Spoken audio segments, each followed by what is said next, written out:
बोलिए कृष्ण कन्हैया लाल की जय।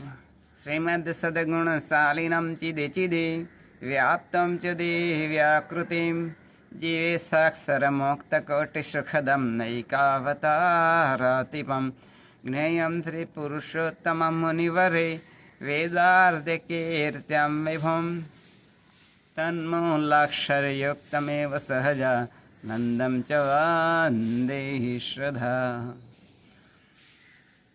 આજના શુભ દિને તમામ શ્રોતાજનોને મારા હૃદયભાવપૂર્વક જય શ્રી કૃષ્ણ. નામનું ખૂબ મહત્વ હોય છે. કહેવાય છે કે રામ નામે પથરા પણ ધર્યા છે. એટલે જ્યારે એ રામ યુદ્ધ કરવા માટે જતા હતા તેવા વખતે વાનર સેનાનો સહારો લઈ અને એક પથ્થર ઉપર રા લખે ને બીજા ઉપર મ લખે તો એ રામ નામે એ જ્યારે દરિયાની અંદર આમ જ્યારે મૂકવામાં આવતા તો એ તરતા હતા. એક વખત એક દીકરીના કરિયાવરની અંદર દીકરીના પિતા એ પોતે બજારની અંદર વાસણ લેવા માટે જતા હતા. ત્યારે જે પેલી દીકરી હતી એ દીકરીએ કહ્યું કે પિતાશ્રી, આપ જ્યારે વાસણ લેવા જાઓ છો તો વાસણ ઉપર એ તમારું નામ ના લખાવતા. એટલે ઘડીભર તો એ દીકરીના પિતા થંભી ગયા કે કેમ બેટા, હું તારા લગ્નના કરિયાવર માટે વાસણો લેવા જાઉં છું તો તેમાં તો પિતાજીનું જ નામ લખાય નહીં. એટલે દીકરી ના પાડે છે કે બેટા કેમ તું ના પાડે છે? જો નામ વગરનો માણસ એ હોય તો એને ઓળખાણ કેવી રીતે થાય? કામ વગરનો માણસ નકામું, તેમ નામ વગરનો માણસ પણ નકામું. કારણ કે એનું નામ ના હોય તો એનો પરિચય શું? ત્યારે દીકરી કહે છે કે પિતાશ્રી, જો આપનું નામ વાસણ ઉપર તમે લખાવો અને જ્યારે એ વાસણની સફાઈ કરવાની હોય ત્યારે હું તેના ઉપર કાદેવ લગાવી અને સફાઈ કરું તો મને પાપ લાગે. કારણ કે પિતાશ્રીનું નામ છે. એટલે કે પિતૃદેવો ભવ, પિતાને દેવ સમાન જાણો. આવું કહેવામાં આવ્યું છે કે પિતાને ભગવાન તુલ્ય મારે માનવાના હોય. એટલે જો તમારું નામ હોય અને ઉપર એ કાદવ હું લગાડું સફાઈ કરવા માટે તો મને પાપ લાગે. એટલે પિતાજી, આપ તમારું નામ ના લખાવતા. ત્યારે આ દીકરીના પિતા કહે છે કે બેટા, હું તારા પતિદેવનું નામ લખાવીશ. ત્યારે પણ દીકરી ના પાડે છે.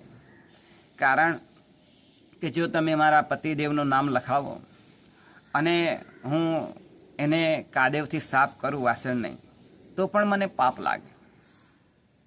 કારણ કે પતિ દેવો ભવ, દરેક સ્ત્રી માટે તેમના જે પતિ હોય એ ભગવાન તુલ્ય હોય. માટે મારા પતિદેવનું નામ પણ તમે ના લખાવતા. ત્યારે પિતાશ્રી થોડી મૂંઝવણમાં પડી ગયા અને દીકરીને કહ્યું કે બેટા, હું મારું નામ ના લખું, તારા પતિનું નામ ના લખું તો પછી કોનું નામ લખું? ત્યારે તેના પિતાશ્રી દીકરીને કહે છે કે બેટા, તું છે ને આવી બધી જીદ ના કરીશ. ત્યારે પેલી દીકરી કહે છે કે પિતાશ્રી, તમારે જો લખાવવું જ હોય તો તમે મારું નામ વાસણ ઉપર લખાવજો કે જેથી હું એને કાદવથી જ્યારે હું સાફ કરું ને તો મને સહેજ પણ દુઃખ ના થાય. કારણ કે બીજા બધા નામ એ મારે દેવતુલ્ય છે. આમાં દીકરી કહે છે, સમરણ સમરણ મગાણો ફેર છે રે, સમરણ કોને કહેવાય જો? સમરણમાં સીતાજીને રામ મળ્યા રે, સમરણ એને કહેવાય જો. માટે જે રામનું નામ છે એ એ અતિ ઉચ્ચ છે, એવી રીતે પણ મારે મારા પતિનું સન્માન કરવું જોઈએ, મારે મારા પિતાનું સન્માન કરવું જોઈએ કે એમના નામ ઉપર મારાથી કાદેવ એ લગાડી શકાય નહીં. માટે પિતાશ્રી દીકરી કહે છે પિતાશ્રીને કે પિતાશ્રી તમે મારું નામ લખીજો વાસણ ઉપર, તો મને સહેજ પણ દુઃખ નહીં થાય. જ્યારે એને હું સાફ કરું ને કાદેવથી તો મને કોઈ દુઃખ નહીં થાય. ત્યાર પછી આ દીકરીના પિતાજી જે છે એ કહે છે કે સારું બેટા, હું તારું નામ લખીશ.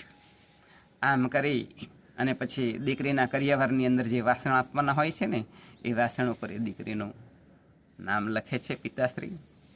માટે નામનું એ ખૂબ જ એ મહત્ત્વ હોય છે. માટે આપણે જ્યારે પણ ભગવાનનું નામ લઈએ ને ત્યારે પણ અનંત જન્મના પાપ આપણા એ બળી જતા હોય છે. માટે આપણે આપણા ઈષ્ટદેવનું નામ લેવું, આપણે ભગવાનની ભક્તિ કરવી એ જ ઉચિત છે. એ જ આજના શબ્દને પ્રાર્થના બોલી. કૃષ્ણ કનૈયા લાલ કી જય.